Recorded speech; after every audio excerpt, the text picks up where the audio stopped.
여러분 반갑습니다. 12강입니다. 12강이고 어느덧 어떻게 보면 여러분들 벌써 3주 정도의 우리가 수업을 지금 진행을 해왔습니다. 그죠? 이번 시간은 뭐 9강, 10강, 11강 내용을 교과서로 복습하는 시간인데 여러분들 교과서를 펴셔가지고 같이 따라오면서 중요한 부분들을 좀 다시 체크를 하겠습니다. 자, 먼저 대사성 질환 부분은 여러분들 개념이 좀 적었다, 그죠? 그래서 이 부분은 여러분들한테 부담이 좀 적을 것 같아요. 그래서 좀 가벼운 마음으로 보시고, 첫 번째 보면 최근에 서구화된 식습관 때문에 과다한 영양 섭취, 그리고 운동 부족, 뭐, 이런 게 이제 비만의 원인이 되고요. 그리고 이런 비만, 당뇨, 고혈압, 이상지혈증 같은 이런 성인병, 선생님이 성인병이라고도 표현했었죠. 그래서 이런 물질 대사 이상이 생긴 것들이 대사성 질환이라고 얘기했었습니다. 자, 내려가 볼게요. 아이고. 자, 밑으로 내려가 볼게요. 자, 요거는 그 기초대사량, 활동대사량, 식품 이용을 위한 에너지 소비량, 이렇게 세 가지 용어가 나오죠. 여러분들 표시하세요. 기초대사량, 활동대사량, 식품 이용을 위한 에너지 소비량. 요 세 가지를 합쳐서 뭐라 그랬죠? 일일 총 에너지 소비량 혹은 일일 총 대사량이다. 이렇게 얘기했었습니다. 기억나죠? 그죠? 자, 기초대사량의 정의는 뭐죠? 특별한 활동을 하지 않더라도 숨을 쉬고 심장이 뛰고 체온을 유지하는 등 생명 유지를 위한 기본적인 생명활동 에너지를 소비하는 것이 기초대사량이고, 맞죠? 그 다음에 기초대사량 이외에 추가로 에너지를 소비하는 것. 기초대사량 이외에 추가로 에너지를 소비. 즉, 어떤 여기는 이제 활동대사량이니까 말 그대로 육체적 활동, 정신적 활동을 포함합니다. 됐습니까? 자, 그 다음에 섭취한 음식을 체내에서 소화, 흡수, 이동, 대사, 저장하는데도 에너지가 소비된다. 섭취한 음식을 내가 이용하는 데까지 소비되는 그 대사량을 식품 이용을 위한 에너지 소비량이다. 그래서 얘네들의 퍼센테이지는 한 요 정도 된다. 뭐 이 비율을 여러분들이 외울 필요는 없습니다. 근데 셋 중에 기초대사량이 가장 많은 부분을 차지한다는 것 정도는 알면 좋을 것 같아요. 자, 다음 페이지. 다음 활동에서 자신의 비만도를 평가하고 일일 총 에너지 소비량을 구해보자. 이렇게 나옵니다. 여러분들 여기 밑에 보시면 그 계산하는 방법들이 다 있어요. 그래서 체중과 키를 이용해서 표준 체중을 계산하는 거, 그리고 이 표준 체중에 대한 현재 체중의 백분율을 통해서 비만도를 평가하는 거, 뭐 이렇게 해서 평가할 수 있습니다. 여러분들이 본인의 키와 몸무게 가지고 하면 되겠죠. 그리고 키가 여기가 이제 단위가 미터입니다. 그래서 예를 들어 키가 180인 사람은 여기 180을 집어넣으면 안 되고요. 1.8을 집어넣어야 되겠죠. 그 단위만 조심하면 됩니다. 직접 여러분들 것 갖고 한번 해보세요. 그 다음 세 번째 이 해리스 베네딕트 공식 요거 가지고 기초대사량 계산하는 것도 한번 해보시면 되고 요런 거를 여러분들 식을 굳이 외우려고 하지는 마세요. 만약에 이런 거를 이제 학교 내신이나 시험 문제 낸다면 선생님은 이 공식을 오히려 알려주고 이 공식은 알려주고 여러분들이 어떤 문제 상황에 이걸 대입해서 구하는 능력을 오히려 더 중요하게 선생님이 개인적으로 생각하기 때문에 이런 공식 자체를 외울 필요는 없다고 선생님 생각합니다. 여러분들 여기 있는 거 그대로 한번 연습해 보시면 충분히 이해할 수 있을 거예요. 직접 해보세요. 자, 그리고 뭐 참 그럴 수 있네. 여러분들 이게 과제로 이제 이걸 찍어야 되다 보니까 여러분들 개인의 키나 몸무게가 공개하기 난 좀 싫다 그러면 어떤 가상의 값들을 대입해도 됩니다. 알겠죠?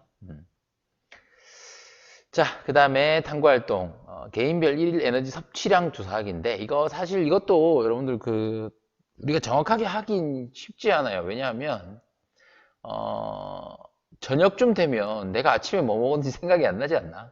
선생님 좀 그렇던데 이걸 정확히 내가 얼마만큼의 양을 먹었고 그 특정한 어떤 음식이 정확하게 얼마만의 열량을 갖고 있는지를 정말 정확하게 계산하기 힘듭니다. 그래서 밑에 보시면 뭐 나와 있진 않네요. 이게 여러 가지 어떤 그런 단위당 칼로리들을 주고 이것도 마찬가지. 문제 상황을 제시하고 여러분들이 이제 계산을 해서 내가 하루에 이만큼 에너지를 섭취했다. 그리고 바로 전 페이지에서 내가 에너지를 소비했다. 그러니까 대사량이죠. 그 소비한 양과 섭취한 양을 비교해서 이게 균형이 잡히면 나는 에너지가 균형 상태구나. 체중 유지가 되는 거예요. 이렇게 되면 이제 여러분들 이제 영양 실조 같은 게 올 수 있겠죠. 내가 섭취한 양보다 소비가 많은. 이렇게 되면 살이 빠지는 거지, 그지? 이렇게 되면 살이 찌는 거예요. 이건 뭐 어려운 얘기가 아닙니다, 그죠? 그래서 이런 것들을 한번 예시 상황을 보고 한번 풀어보면 충분히 할 수 있을 겁니다. 이런 것들은 넘어갈게요, 여러분. 자, 지금 목이 좀 안 좋네요. 자, 비만이 되면 어떤 질환에 잘 걸리게 될까? 밑에 한번 쭉 볼게요. 그러니까 방금 얘기했듯이 에너지 균형 상태가 유지돼야 되고 이 에너지 균형이 깨지는 게 좀 지속되면 여러분들 건강에 문제가 생길 수 있겠죠. 특히 에너지 과잉 상태가 지속되면 비만이 되고, 여기 밑줄 한번 칠게요. 비만은 체내에 체지방이 과다하게 쌓여있는 상태고, 특히 복부 비만이 되면 대사성 질환에 걸릴 확률이 높아진다. 여러분들 그 체지방을 지난 시간에 얘기했지만, 여러분들 체지방 크게 뭐 있었죠? 피하지방? 그 다음 또 뭐 있었어요? 내장지방. 기억나시죠? 두 가지 구분할 수 있으면 좋을 것 같아요. 자, 여기 이제 밑줄 나오네요. 밑줄 칩니다. 대사성 질환은 비만이나 운동 부족, 과당 영양 섭취 등 잘못된 생활 습관으로 인해 물질 대사 이상이 생겨 나타난다. 정입니다. 대사성 질환의 대표적인 예는 비만, 당뇨병, 고혈압, 이상지혈증, 심혈관 질환 등이 있다. 이렇게 정리를 해두세요. 자, 그 다음에 이러한 물질대사 이상 관련 증상은 한 사람에게서 함께 나타나는 경향을 보이는데 이게 뭐예요? 대사증후군이에요. 그래서 여러분들 대사성 질환의 정의와 대사증후군의 정의를 지금 구분하라고 얘기했었습니다. 그죠? 자, 지금 대사증후군의 기준이 이 정도 되는데 이 기준도 여러분들 굳이 외우실 필요는 없고요. 한번 보시면 됩니다. 허리둘레가 얼마 이상이냐, 혈압이 얼마 이상이냐, 중성지방 얼마 이상이냐, 혈당이 얼마 이상이냐, 그리고 고밀도 콜레스테롤, HDL이 얼마 이하냐 이런 거 가지고 대사증후군을 판단한다는 겁니다. 자, 이 5개 중 3가지 이상의 기준치 넘으면 대사증후군을 진단한다네요. 넘어가겠습니다. 자, 대사성 질환을 예방하려면 어떤 생활 습관을 가져야 할까? 밑에 한번 쭉 볼게요. 피자 반판을 먹었더니 배가 빵빵해졌어. 참고로 선생님은 피자 한 판 먹습니다. 자, 여기 보시면 사실 우리가 보통 먹는 패스트푸드, 기름진 음식들, 그리고 밀가루 음식, 이런 것들이 다 몸에 안 좋다는 거 다 알고 있잖아요. 그죠? 근데 이런 것들을 이제 과하게 계속 꾸준히 먹고 운동을 안 하면 비만에 걸릴 확률이 높아지겠죠. 자, 밑줄을 치고 넘어가겠습니다. 규칙적이고 균형 잡힌 식사 중요합니다. 그리고 여러분들 특히나 단백질도 이제 많이 챙겨 드셔야 된다 그랬죠? 자, 그 다음에 술은 적정량 마시고 담배는 무조건 끊어야 한다. 이런 거는 당연한 겁니다. 그죠? 담배는 무조건 끊어야 됩니다. 그리고 꾸준히 운동을 해야 됩니다. 충분한 수면 휴식, 그리고 적절한 스트레스 해결 방법.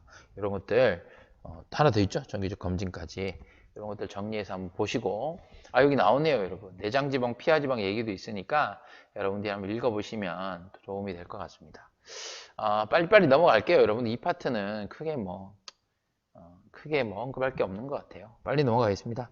자, 개념하기 볼게요. 여러분들 55페이지죠? 54페이지는 여러분들 스스로 하세요. 스스로 하시고 55페이지의 내용을 한번 같이 복습해 보겠습니다. 자, 물질대사는 크게 뭐와 뭐의 두 가지로 구분하죠? 기억납니까? 동화작용. 이건 또 더 앞에서 했던 거다, 그치? 같이 복습한다. 이화작용. 기억나시죠? 왜 기억에 동화작용 적였냐면 뒤에 것 때문입니다. 작은 분자들을 붙여 큰 분자를 합성. 여기가 이제 동화죠. 안 적을게요. 그 다음에 분해. 여기가 이화. 됐습니까? 동화됐고, 에너지가 어떻게 되죠? 여러분들 물질 대사는 에너지 출입이 동반된다 그랬었죠? 동화작용은 커지는 거니까 에너지가 흡수되고, 그 다음에 이화작용이 일어날 때는 에너지가 방출된다. 이렇게 적어주시면 되겠습니다. 자, 2번 볼게요. 자, 세포호흡에 필요한 우리 몸의 기관계와 그 역할에 대한 설명으로 옳은 것만을 보기 위해서 있는 대로 고른 것은, 자, 소화계 쭉 내려가. 소화계부터 볼까? 영양소를 소화하고 흡수한다. 맞지? 호흡계, O2 흡수, CO2 배출 맞지? 순환계 운반 맞아. 배설계 배출 맞아. 이게 뭐야? 다 맞는데? 문제가 너무 쉬워요. 그죠? 맞습니까? 자, 그 다음에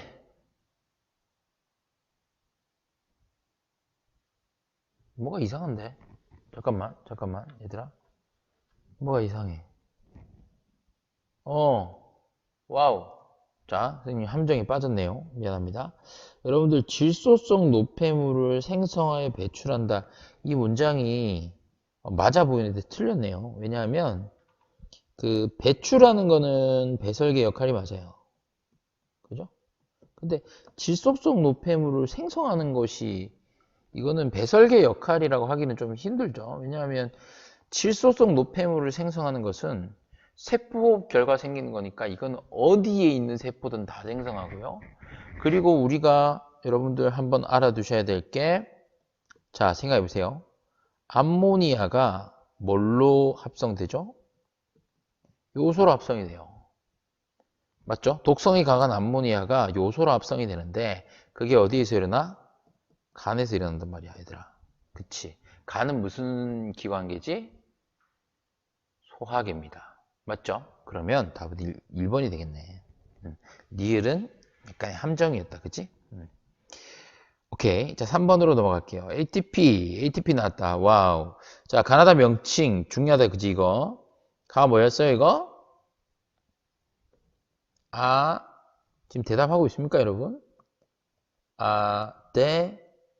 노신이라고 할까? 닌이라고 할까, 얘들아? 닌이지. 이거 염기잖아. 그리고 나가 뭐야? 리보스지. 이 아데닌과 리보스를 합친 다가 뭐였어? 오케이. 얘가 아데노신이었어. 기억하셔야 돼. 명칭 됐죠? 그 다음에 고에너지 인산결합은 인산들끼리 하는 거니까 기억은 안 돼요. 니은과 디귿만 돼요. 요 인산들끼리. 기억은 리보스와 인산 사이의 공유결합이야. 그래서 얘는 고에너지 인산결합이라고 볼 수 없다. 그지? 자, 그 다음에 4번으로 갑니다. 자, 4번. 다음 중 대사증후군에 해당하지 않는 것은 이라고 얘기했어요. 여러분들 대사증후군 앞에서 우리가 방금 봤는데 기억이 나시죠? 비만, 고혈압, 당뇨병, 이상지혈증은 전부 대사증후군의 그 기준이었습니다. 그러니까 여러분들 이 용어가 대사증후군이니까 만약에 얘들아 이게 대사성 질환이면 답은 없어. 그치? 근데 대사증후군의 기준에서는 협심증은 아니었어요. 협심증도 우리 지난 9강 때 얘기했지만 심혈관계 질환 중에 하나이기 때문에 대사성 질환에는 포함이 될 수 있습니다. 근데 지금 문제에서는 대사증후군을 물었잖아. 그지? 이해됐어요? 오케이. 5번으로 가겠습니다. 자, 그러면 세포에서 일어나는 물질 대사를 나타낸 것이다. 포도당이 산소와 만나서 CO2와 물로 분해되고 에너지를 만들었네. 오호, 세포호흡이구나. 맞죠? 여러분들 간은 세포호흡입니다. 동화작용이야, 이화작용이야? 이화작용이야, 이화작용. 그치? 나는 봐라. 아미노산이라는 단위체가 단백질로 사이즈가 커졌어. 합성됐어. 뭐야, 이거는? 이거는 말 그대로 단백질 합성이고요. 얘는 동화작용이에요. 맞죠? 이화작용에 해당하는 것은 나가 아니라 가지. 틀렸어. 가나 둘 다 효소의 작용. 얘들아, 이건 맞는 거야. 왜냐하면 물질대사라는 게 이화작용과 동화작용을 다 포함하는 개념이고 물질대사에는 뭐가 필요하다 그랬어? 효소가 필요하다 그랬어. 이거 여러분들 통합학 때 했던 거다. 물질 대사에는 효소가 필요하다. 활성화 에너지 낮춘다. 뭐 이런 거 기억나요, 여러분? 효소 필요합니다. 가에서 방출된 에너지가 요 에너지 ATP죠. 그죠? 우리가 저장하는 형태는 ATP잖아. 나에 쓰일 수 있게 해주는 물질은, 즉 우리 물질을 합성하는 생명활동에 쓰이게 하는 게 ATP다. 맞지? 답 4번. 됐습니까? 잘 따라오고 있습니까, 여러분? 6번으로 가요. 그림은 사람이 세포를 통해 포도당으로부터 ATP를 생성하고 이 ATP가 생명활동에 이용되는 과정을 나타낸 것이다. 볼까요? 포도당. 우리 위에서도 있지만 세포호흡할 때 얘들아 포도당 말고 산소도 필요해. 그치? 그러면 최종 분해산물로 이산화탄소와 물이 생겼어. 그리고 에너지를 만드는 게 목적인데 대부분은 열로 빠져나가죠. 한 60% 정도는. 근데 한 40% 정도는 내가 원하는 ATP를 합성해요. 이게 세포호흡의 목적이죠. 그죠? 됐습니까? 그리고 이 합성한 ATP를 분해하면서 나오는 에너지로 생명활동한다. 보기 기억봐라. 기억관 이은은 얘랑 얘 각각 O2와 CO2다. 맞지? D은 포도당의 에너지는 모두가 안 되지. 그지? 왜? 열로도 일부 빠져나가니까. ATP에 저장된 에너지가 기계적 에너지로 전환된 생명활동은 근육운동. 죄송합니다. 근육운동이다. 이렇게 얘기하고 있어요. 여러분들 여기서 약간 그 기계적 에너지라는 말이 조금 여러분들 좀 생소할 수 있는데 운동 에너지, 역학적 에너지 이렇게 여러분들 이해하세요. 운동 에너지로 이해하시면 좋을 것 같아요. 그래서 근육 운동에 해당이 되겠죠. 됐습니까? 오케이. 다음으로 가요. 7번 기관계 통합적 작용. 자, 우리 기관계 뭐뭐 했지? 네 가지. 우리가 2단원에서 했던 기관계 네 가지 뭐야? 세포호흡에 다 묶이는 소화계, 순환계, 호흡계, 배설계. 그치? 그 네 가지 기억해야 돼. 자, 그러면 영양소 얘기 나왔네. 이게 뭐야? 소화계야. 소화계에서 영양소를 흡수해서 온몸에 있는 세포에 공급해주는. 그게 소화계, 순환계 역할이죠. 여러분들 여기 밑에 보면 흡수되지 않은 물질. 이게 뭐예요, 이게? 이게 덩이야, 덩. 대장에 이제. 여러분 영양소의 흡수는 대부분 어디에서 일어났지? 소장. 그치? 영양소의 흡수는 대부분 소장에서 일어났어. 기억나죠? 그러면 소장에서 흡수되지 않은 그런 것들, 찌꺼기들이 대장에 모였다가 덩으로 나오는 거예요. 그래서 덩은 배설이라고 얘기하지 않는다. 얘기했었죠, 그죠? 오케이. 그 다음에 O2, CO2 기체 교환 뭐야? 호흡계.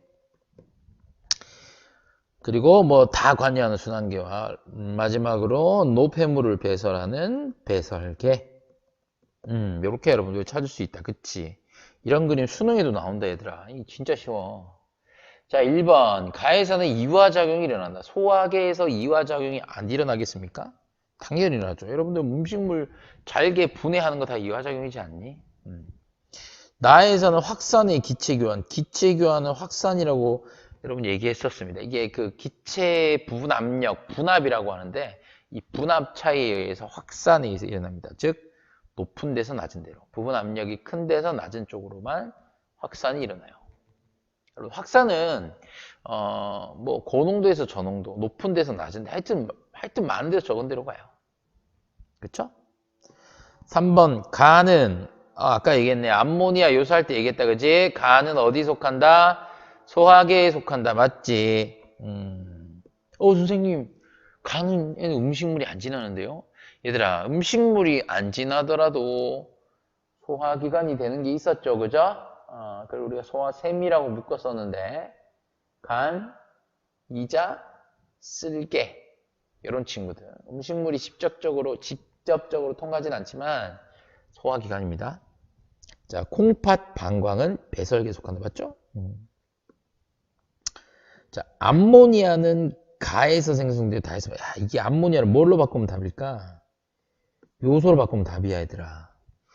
왜냐하면 가에 속하는 간에서 암모니아 요소로 바뀌잖아. 그럼 간에서 요소가 생성되는 거지. 합성되는 거야.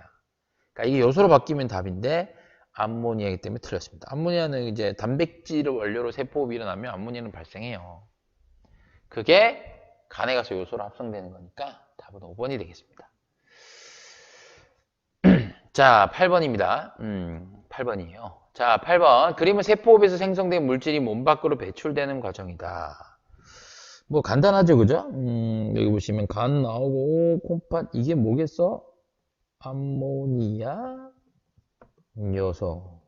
아, 그러면 질소가 필요하니까 단백질을 이용했구나. 여기 지방이 있으니까 나머지 하나 가가 탄수화물이구나. 이렇게 찾으면 되죠? 맞습니까? 자, 그러면 날숨으로 나가는 얘가 CO2고요. 뭐 다 나가는 이 피부는 좀 빼자 우리 그지? 다 나가는 게 물입니다. 다 적었죠? 됐어요? 9번 갑니다. 비만도를 진단하는 데 이용되는 체질량지수 BMI. 자신의 체중을 키 제곱으로 나눈 겁시다. 자, 키가 170cm이고 체중이 75kg인 사람의 비만도를 아래 그림을 기준으로 판정하시오. 여러분들 해보세요. 뭐야? 아까 전에 이 미터잖아. 그럼 170이 아니라 얼마? 1.7 제곱. 그죠? 제곱으로 나눴다 그랬죠? 뭘로? 몸무게로. 얘는 75. 이렇게 계산하시면 됩니다. 그럼 약 얼마가 나오냐? 약 한 26 정도가 나와요. 뭐야? 예, 비만이네요. 쉽죠? 오케이. 자, 10번. 11번은 시간 관계상 패스하겠습니다. 왜? 선생님 또 11번에서 그 당뇨병, 제1형, 2형 당뇨병 여러분들한테 또 과제로 냈던 거기 때문에 10번, 11번은 여러분들이 직접 문제를 푸시고 과제할 때 찍어서 올려주시면 감사하겠습니다. 자, 이렇게 하고 이제 넘어갈게요. 자, 여러분들 교과서는 몇 쪽이지? 쭉 넘어가 보자. 오케이, 61쪽이네요. 자, 61쪽을 펴시고 여기에 대한 개념은 선생님이 굉장히 중요하다고 몇 번이나 강조를 했었어. 그치? 3단원에서 제일 까다로운 파트다. 그래서 이 흥분의 전도와 전달을 다시 한번 우리가 복습을 할 텐데 여러분들이 좀 집중해서 잘 복습하고 제발 이 파트를 좀 여러분들이 완벽하게 숙지를 했으면 좋겠어. 자, 가보자. 뉴런 얘기 나온다. 그지? 자, 뉴런은 신호를 받아들이고 전달하는 기능을 수행할 수 있도록 특수하게 분화된 구조로 되어 있다. 즉, 이 뉴런이 신경계의 기본 단위, 즉 신경세포라고 얘기했었어. 그치? 자, 대부분의 뉴런은 어떤 구조야, 그지? 어떤 구조? 신경세포체. 어딨니? 여기 그림 있네. 몸체. 그 다음에 가지돌기 어딨어? 앞에 있지? 그 다음 뭐야? 축삭돌기. 쭉 뻗어 있는 요거. 그래서 크게 가지돌기, 신경세포체, 축삭돌기로 이루어져 있다. 뭐가? 뉴런의 구조가. 됐어? 오케이. 나머지는 니네가 읽어봐.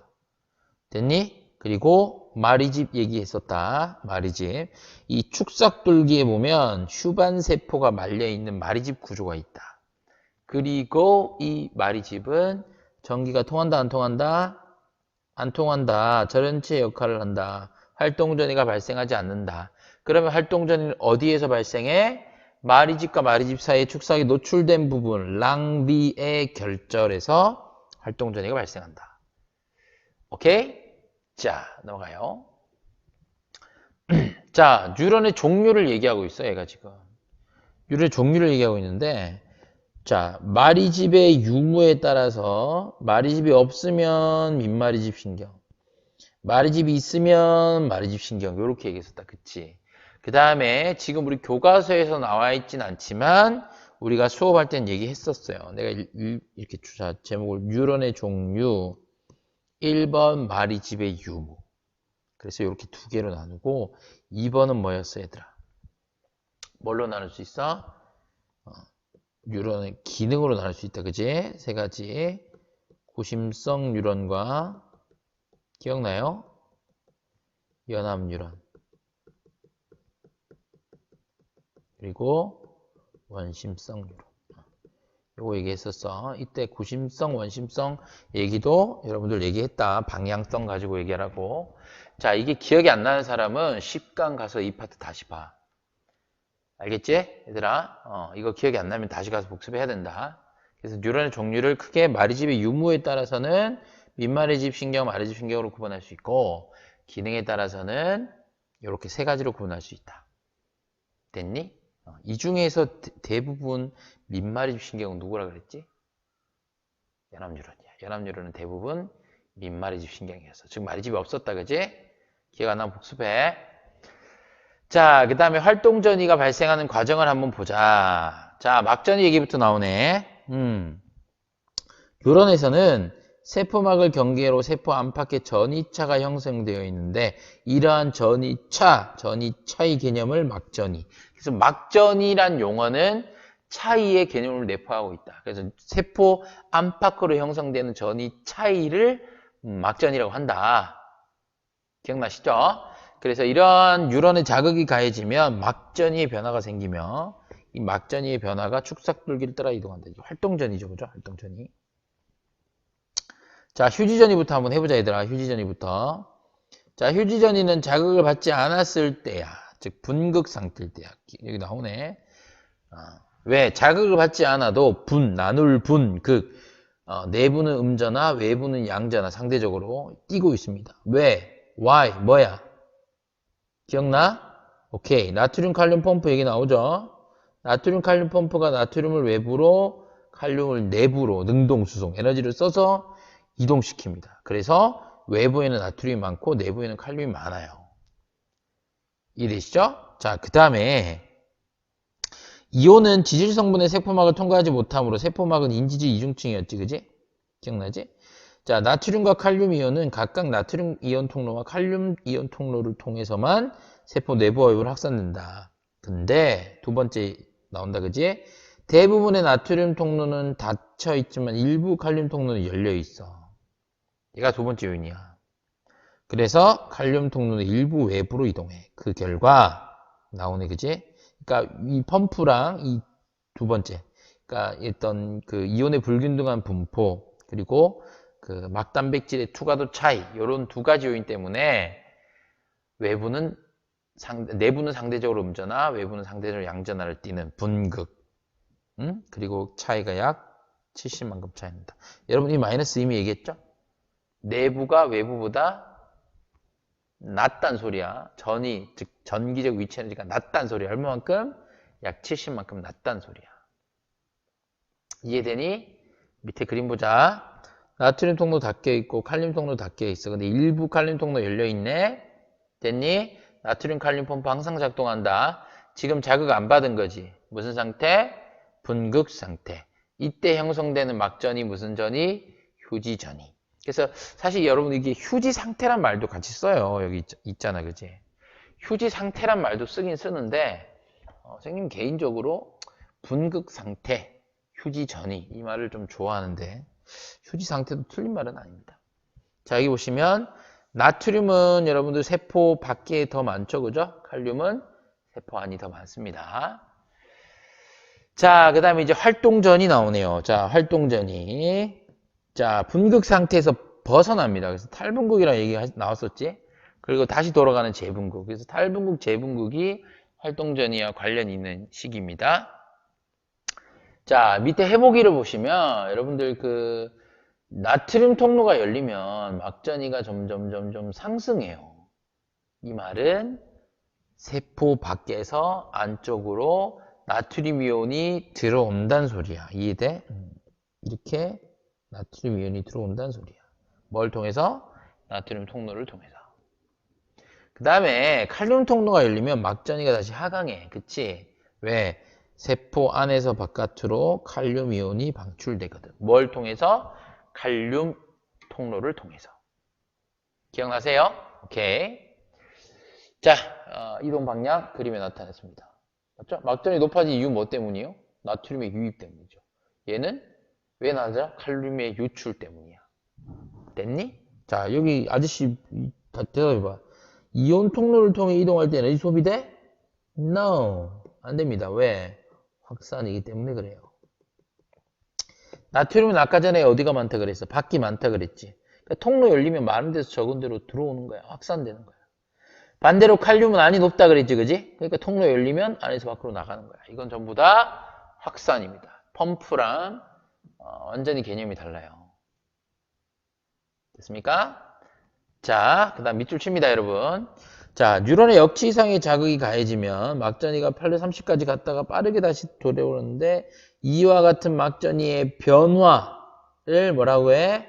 활동전이라고 해. 됐니? 오케이. 자, 그러면 이렇게 올라가는 시기가 탈분극이고 뇌돌아가는 시기가 재분극이에요. 됐죠?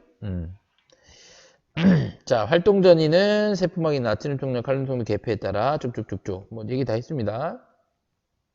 그 다음에 여러분들 만약에 역치 미만의 자극을 받으면 막전이가 약간 높아지는 탈분극은 일어나지만 활동전이는 발생시키지 못해요. 그러니까 활동전이라는 게 발생이 되려면 반드시 역치 이상의 자극을 받아야 됩니다. 그렇죠? 그리고 실무율 이거는 여러분들 그냥 뭐 참고하세요. 이거는 뭐 다 적용되는 건 아니고 여기 적용되는 그 뉴런들이 있습니다. 그래서 단일신경 섬유에서 역치 이상의 자극에서는 관계없이 항상 일정한데 실무율 이게 뭐 참고만 하면 좋을 것 같아.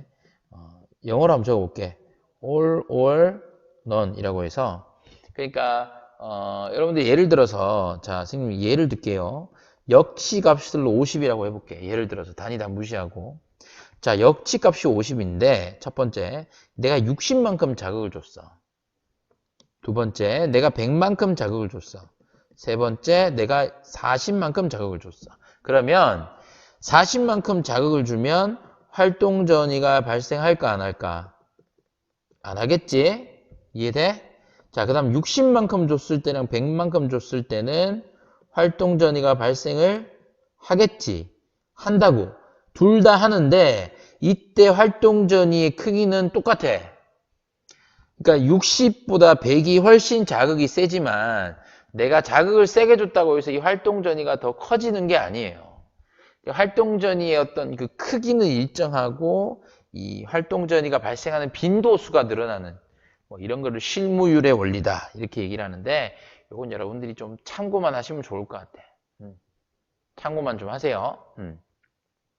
자, 이게 더 중요한 내용이에요, 얘들아. 자, 이제 활동전이 발생 과정을 그래프로 본다 그랬어. 자, 요거는 뭐예요? 자극을 안 받았지, 그지? 분극 상태, 휴지전이. 근데 자극을 받으면 이제 탈분극이 일어나요. 그래서 막전이가 좀 상승합니다. 왜? 나트륨이 밖에서 안으로 들어오니까. 됐니? 그래서 막전이가 조금 상승하다가 역치값에 도달하고 나면 갑자기 기울기가 확 증가해. 왜? 갑자기 나트륨 통로가 더 많이 열리거든. 그래서 기울기가 확 증가해요. 이 2번, 3번 시기가 탈분극이야. 막전이가 상승하는 시간이야. Why?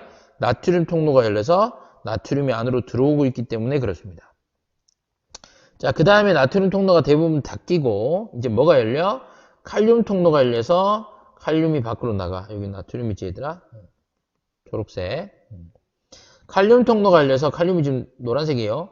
칼륨 통로가 열려서 밖으로 유출되는. 그래서 다시 막전이가 하강하는 구간을 재분극이라고 한다. 그치? 그리고 재분극이 일어나고 나중에 이제 칼륨 통로가 닫히는 게 좀 천천히 닫혀서 조금 더 내려간다. 원래 분극 상태보다 휴지전이보다 좀 더 내려가는 걸 과분극이라고 했어요. 그래서 과분극도 재분극의 그 같은 일종이라고 보시면 됩니다. 그리고 이제 이온이 재배치돼서 다시 분극 상태로 돌아오는 거지. 됐죠? 밑에 있는 텍스트들 여러분들 읽어보시면 될 것 같고요. 자, 그 다음에 흥분의 전도, 이제 흥분의 그 활동전이의 발생 과정은 다 얘기했고 흥분의 전도를 얘기하는데 간단해요, 원리는. 자, 뉴런이 자극을 받아서 발생한 흥분이 활동전이 발생한 거예요. 축삭을 따라 이동하는 게 흥분의 전도야. 그래서 하나의 뉴런 내에서 활동전이가 쭉 이동하는 게 흥분의 전도예요. 됐죠? 간단하죠? 밑에 읽어볼게요. 뉴런의 세포막의 한 지점에서 활동전이가 발생하면 탈분극 때 들어온 나트륨의 일부가 축삭을 따라 옆 부위로 확산돼서 옆에 있는 것들 또 상승시키고 또 옆에가 또 활동전이 발생하고 그래서 활동전이가 쫙 이어지는. 그래서 뭐에 비유한다 그랬지? 마치 도미노 넘어지는 거에 선생님 비유한다 그랬죠? 도미노 그림이 나오지 싶은데. 자, 여기 그림 한번 봅시다, 여러분. 자, 여기 보시면, 자, 여기 구역. 첫 번째, 여기에서 활동전이가 발생하면, 시간이 좀 지나면 옆으로 옮겼죠, 그죠? 그럼 여기서 이제 활동전이 발생해서 나트륨이 들어오고 있는 탈분극 시기가 시간이 지나면 재분극이 돼요. 그리고 다시 분극이 되지. 그리고 옆에 얘는 분극이었어. 근데 시간이 지나면 탈분극이 돼. 그리고 또 지나면 재분극이 돼. 그래서 결과적으로 여러분 탈분극이 여기서 옆으로 이동하는 거예요. 이렇게 되고 있잖아. 첫 번째 구역에서 두 번째 구역, 세 번째 구역으로 탈분극이 옆으로 확산되는 겁니다. 그러면서 활동전이가 쭉 이어져 나가는. 이해됐습니까? 오케이. 자, 그 다음 흥분의 전도 속도 얘기가 나옵니다. 이거는 뭐 쉬우니까 바로 교과서로 바로 얘기할게요. 자, 마리집 유무의 영향을 받는다고 얘기하는데, 여러분들 흥분의 전도가 일어날 때 민마리집 신경은 마리집이 없죠. 그럼 얘는 축삭의 모든 부위에서 다 탈분극이 다 일어나야 돼. 다 가야 돼. 비교적 느린데, 마리집 신경에서는 마리집이 없는 부위인 랑비의 결절에서만 이 이온 통로가 있어서 여기에서만 활동전이가 생겨요. 그러니까 마치 활동전이가 여기 이런 랑비의 결절에서만 생기는, 그래서 마치 이렇게 점프하는 것 같다 그래서 도약전도란 말을 써요. 실제로 이 점프한다는 게 아니라 이게 마리집은 절연체니까, 그지? 그러니까 랑비의 결절에서만 뚝뚝뚝 끊어져서 활동전이가 발생하다 보니까 마치 막 징검다리를 뛰어서 넘는 것처럼 쭉 이어지는 민마리집 신경보다는 마리집 신경이 흥분 전도 속도가 빠르다. 그 얘기입니다. 그래서 도약전도란 단어 기억을 해두시면 좋을 것 같아요. 자, 도미노 넘어지는 거에 비유한다 그랬죠. 여러분들 지금 가가 뭐냐 하면 얘가 민마리집 신경이에요. 이해되세요? 그 다음에 나가 마리집 신경이야. 왜 이렇게 얘기했냐? 이 막대기가 뭐에 비유돼? 이 막대기가 마리집에 비유가 되는 거야. 왜? 지금 도미노가 넘어지는 게 얘들아 탈분극이 일어나고 즉 활동전이가 발생하는 거에 비유가 되거든. 그치? 근데 막대기는 봐봐. 얘가 넘어지면 이 막대기도 넘어지는 게 아니지. 바로 얘가 넘어져. 얘가 넘어지면 점프해서 바로 얘가 넘어져. 그치? 그러니까 이게 마리집 신경의 도약전도를 묘사하고 있는 거야. 이해됐어? 오케이. 자, 이제 흥분의 전달로 가겠습니다. 마지막이에요. 오늘도 좀 길었다, 그지, 얘들아? 자, 흥분의 전달 봅시다. 흥분의 전달은 앞에서 했던 전도랑 완전히 달라. 뉴런과 뉴런이 완전히 붙어 있지 않다. 조금 떨어져 있기 때문에 이 떨어진 이 틈, 한 20나노미터 정도의 틈이 있다 그랬죠? 이 틈을 화학 물질을 분비해서 신호를 줘야 됩니다. 그게 흥분의 전달이라 그랬어요. 이해되세요? 자, 보세요. 뉴런의 축삭돌기 말단까지는 활동전이가 정기적인 신의 형태로 전도되지만 전도는 정기적인 신호예요. 활동전이. 막전이 변해서 활동전이. 근데 시냅스에서는, 시냅스가 뭐야 얘들아? 자, 뉴런이 이렇게 있어. 그럼 여기가 약간 떨어져 있다고. 그치? 근데 이러한 뉴런들 사이 연접 부위 전체를 시냅스라 부른다 그랬잖아. 그치? 그리고 요 사이가 시냅스 틈이고. 이해돼요? 자, 그러면 이 시냅스에서는 물리적으로 좀 떨어져 있기 때문에 다른 방식으로, 어떤 방식? 화학적인 신호 형태로 가는 거예요. 뭘 분비해? 신경전달 물질을 분비한다 그랬지. Why? 요 축삭 말단에 보여 지금? 여기 축삭 말단에 신경전달 물질이 어디 있다 그랬어? 시냅스 소포에 들어있고, 그죠? 이 시냅스 소포가 축삭 말단에 가서 신경전달 물질을 쫙 방출하면 이 신경전달 물질이 시냅스 이후 뉴런에 있는 세포막에 있는 수용체 결합. 이 신경전달 물질이 직접 들어가는 게 아니라 그랬어. 이 수용체 결합하면 탈분극을 일으켜 새로운 활동전이를 발생시킵니다. 그래서 이 활동전이는 또 이 다음 뉴런에서 전도로 가는 거죠. 그래서 여러분 이렇게 생각하시면 돼요. 만약에 자극을 여기서부터 줬다 칩시다. 자극을 여기서부터 주면요. 이 뉴런의 축삭을 타고는 쭉 전도가 일어나요. 전도. 활동전이 쫙 도미노 넘어지듯이 전도가 일어나다가 이 축삭 말단이 와서 요 시냅스 공간에서는 전달이 일어나. 신경전달 물질을 분비해서 전달이 일어나고 그 다음 뉴런의 가지돌기부터 또 새로운 활동전이가 생겨서 전도가 쭉 일어나는 거예요. 이해되니? 오케이. 자, 요 그림이 자세하게 설명이 되어 있습니다. 우리가 지난 그 11강에 수업할 때도 이 그림을 쌤이 설명을 했었어요. 그래서 요 신경전달 물질이 이게 타고 들어가는 게 절대 아니다. 이거 아니다. 신경전달 물질이 확대된 그림. 여기에 딱 수용체에 결합하면 이 나트륨 통로를 열어서 탈분극을 일으키고 활동전이를 발생시켜서 이 뒤에는 또 흥분의 전도가 일어나는 거예요. 그래서 물리적으로 떨어져 있는 이 시냅스 틈 공간을 신경전달 물질을 분비하는 화학적 신호를 통해 이 흥분을 계속해서 이렇게 뭐라 그래야 되냐 신호를 주는 그걸 흥분의 전달이라고 합니다. 자, 여러분들 제가 흥분의 전달은 뭐가 중요하다 그랬어요? 방향성이 중요하다 그랬죠? 그렇죠? 오케이. 시냅스 이전 뉴런의 축삭 말단에서 이후 뉴런의 가지돌기 쪽으로만, 이쪽으로만. 이해되세요? 좀 너무 지저분하다. 색깔을 바꾸자. 시냅스 그 이전 뉴런의 이런 축삭 말단에서 어디 쪽으로? 시냅스 이후 뉴런의 가지돌기, 뭐 신경세포체로 바로 들어가는 경우도 있지만 이해돼요? 그러니까 지금에서는 파란색에서 빨간색으로만 갈 수 있어요. 빨간색에서 파란색 쪽으로 못 갑니다. 맞죠? 왜? 이 시냅스 소포와 신경전달 물질이 축삭 말단에 있기 때문이야. 됐습니까? 오케이. 뭐 밑에 이런 것들은 여러분들 읽어보시고.